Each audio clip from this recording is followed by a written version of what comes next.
Na ovogodišnjoj šumskoj školi Saveza izviđača Hrvatske, održane u Lovincu od 14. do 22. kolovoza, okupili smo preko 170 izviđača iz cijele Hrvatske.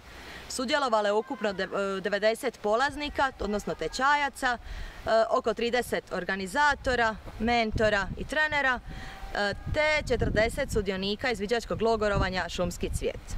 Tijekom online dijela naobrazbe naši polaznici su stekli različita znanja koja su sada na šumskoj školi imali priliku pretočiti u vještinu, raditi konkretno, raditi s djecom i mladima i tako stječi nova iskustva i jedan početno iskustvo za daljnji nastavak i rad.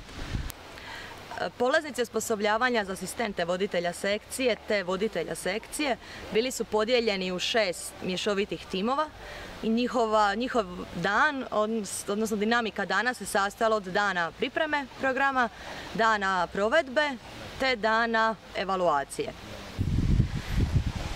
Svim našim polaznicima želimo uspješnu primjenu svladanih vještina te da uz novo stečeno iskustvo krenu u novu izviđačku avanturu izviđačkih voditelja. Šumsku školu Saveza izviđača Hrvatske održali smo po prvi puta u Lovincu na samom jugu Like. Upravo ovdje, pod vrhovima Velebita, nastavit ćemo održavati naše aktivnosti u sljedećem razdoblju. Prva od njih, i to najveća i najsloženija aktivnost, je 11. smotra izviđača Hrvatske.